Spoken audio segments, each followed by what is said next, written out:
You know the feeling. A huge bill shows up in your inbox that you need to pay, or things are tight on the home front and you need to take an owner's draw now. Or are you about to rip all of your hair out because you needed to hire someone to help with the client work like 6 months ago? So how do we know that we can afford those things? Where do we even start when we're looking at our numbers? Because honestly, checking our bank account balance and our Dubsado dashboard is just not comprehensive data. It is your job as the CEO and the owner of your business to understand this information and know what it's telling you to do. What we're going to walk through today is the exact process that you need to walk through to make real-time decisions to know if you can pay a big bill, invest in a new team member, take an extra owner's draw, or you just have a really big expense staring you square in the face. I am also currently investing in a new mastermind meets consultant expense, so I am right here doing these exercises with you. Put our thinking caps on, grab your hot pink calculator, and let's get to it.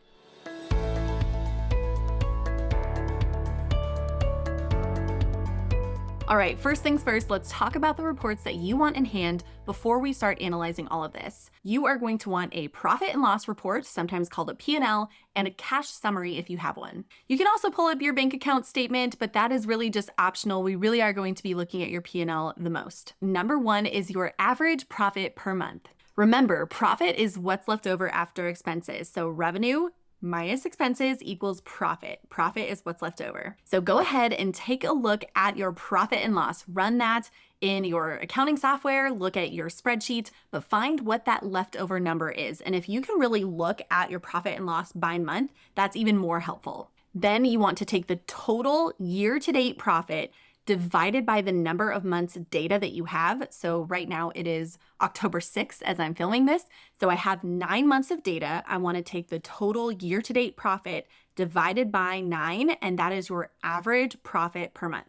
Then what you want to do is take out 25% for taxes, and this can be more or less depending on what your CPA tells you that you need to be saving or paying in quarterly estimated taxes, or just what you're really comfortable with. It might be 30% or 15%. Then take out how much you usually pay yourself or what you desire to pay yourself. That remainder is your tell. If your new expense is a team member that costs $600 a month and your number after taxes, after paying yourself, is $2,000 a month, you can make this decision really confidently knowing that I can pay $600 if I'm usually left over with about $2,000 after taxes and paying myself. So while this step does take a little finagling to try to get that average profit per month and then taking out taxes, taking out what you're paying yourself, this is a really good exercise in knowing if you truly can afford a new expense on your books. Okay, number 2, bank account balances. If you are a profit first girly, you know that you already have all of your bank accounts separated into your income, operating expense, saving, taxes, owner's pay. You have them all separated and earmarked for their exact specific purposes. If that is you, and if you use Profit First,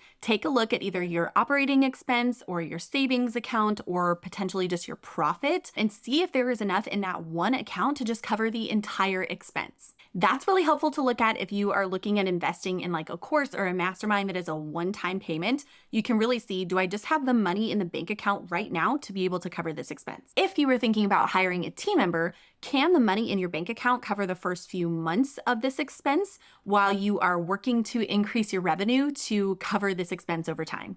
If you don't have your business bank account broken into several different accounts, it's going to take a little bit of extra work. Go back to your profit and loss, and I now want you to calculate your average monthly expense number. We want to know how much money do you spend each month on average. Then multiply that by the number of months that you want to have saved. If you are someone that is totally fine having just 1 month of expenses saved up in your bank account, then that is fine. Multiply it by 1. But if you're someone that is more cautious and likes to have that cushion to fall back on for a rainy day, then multiply your average monthly expenses by 3 or 6. This is how many months worth of expenses do you want in your bank account? Then we're looking at our bank account and saying, okay, here's how much money I have. I want to kind of shave that down based off of how much I want to leave in my business savings. Is what's left over enough to cover this new expense that I'm wanting? So again, a little bit of finagling to get where we want to be, especially if you're not someone who uses Profit First, which if you're not, you should totally check it out. It is extremely helpful for earmarking your cash for exactly where it needs to go. But if you're not someone who does that, this is how we're going to get to that number to see, do I have enough money, cash money in my bank account to cover this expense?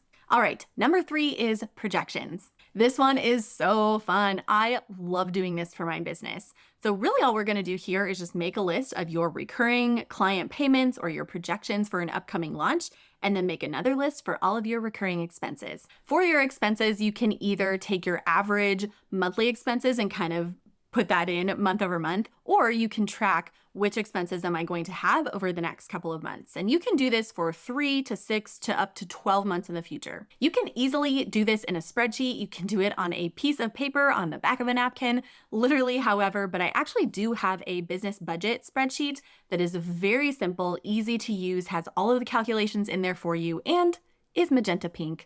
It's very pretty to look at, if I do say so myself. So that is something that you can actually use to just input everything that's going to be happening over the next, like I said, 3, 6, 12 months. It's a year-long business budget template. And the link is in the description. You can also use a budgeting software like YNAB, You Need a Budget, which is what I use in combination with my business budget template. All of this to say that this exercise in looking at projections is to show you that if you're projected to have more profit over the next couple of months, you are now having another affirmation that it is way easier to pay for this expense over time. This is something that I feel like I tend to do a lot, and I feel like I see my clients do, where they're like, I will just add 3 more clients and I will be able to, I'm going to say yes to this expense right now, and I will just increase my revenue in the future. While yes, this is something that we can tell ourselves, we really do want to try to be a little bit more strategic about planning and saving when we want something in our business, even if it's something that is good and can have ROI.